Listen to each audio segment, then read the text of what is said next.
Ever stared at the night sky, captivated by the moon's mysterious dance, and wondered why it seems to transform like a cosmic magician? On October 24th, 2025, we are witnessing a celestial sneak peek that's building anticipation for brighter nights ahead. But hold on, this is just the start of an intriguing cycle that might surprise you more than you think. We are currently in the early stages, specifically day 3 of a fresh lunar cycle, gradually progressing toward the spectacular November full moon. If you're eager to understand what's unfolding above, let's dive into the details and demystify the moon's current appearance. So, what's the moon phase looking like today?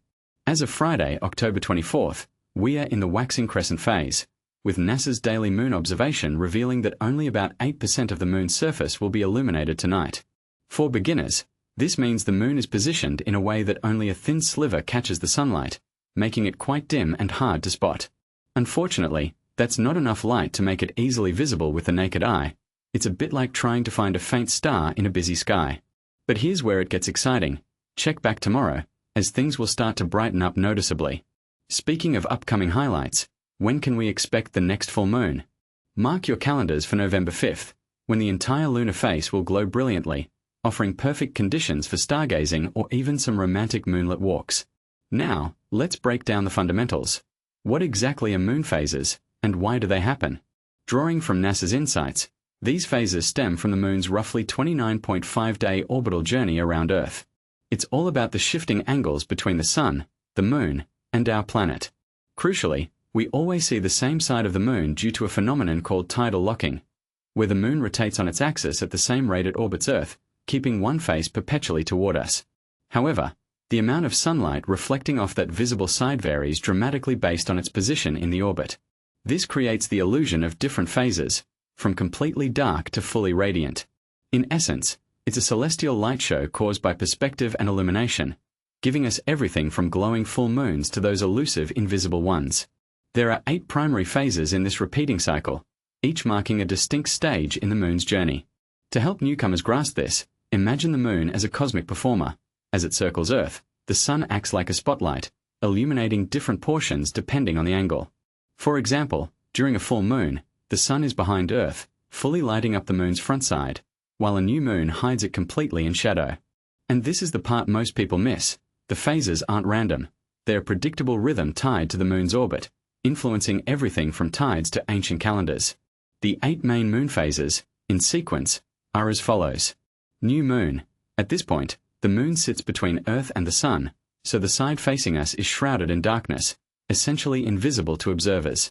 Waxing crescent. A slender crescent of light emerges on the right side, when viewed from the northern hemisphere, signaling the moon's rebirth. First quarter. Roughly half the moon is illuminated on the right, resembling a classic half-moon shape. Waxing gibbous. More than half is aglow, but it's not yet complete, building toward fullness. Full moon. The entire lunar face is brilliantly lit and fully visible, a true spectacle under the stars. Waning gibbous.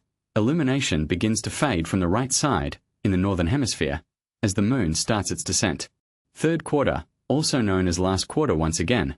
Half the moon is lit, but now the left side shines. Waning crescent. A final thin sliver lingers on the left before darkness takes over again. But here's where it gets controversial. While science explains moon phases through orbital mechanics and sunlight, many cultures and individuals swear by additional influences, like the idea that a full moon can stir up emotions or even affect sleep patterns. Is this the lunar effect, a real phenomenon backed by data, or just an age-old myth fueled by folklore? Some studies suggest subtle links to tides or animal behavior, but human impacts remain debatable. For instance, emergency rooms sometimes report busier nights during full moons, though skeptics argue it's coincidence. What do you think? Does the moon truly pull more than just ocean tides, or is it all in our imaginations? This debate divides even astronomers, with some embracing the mystery and others sticking strictly to facts.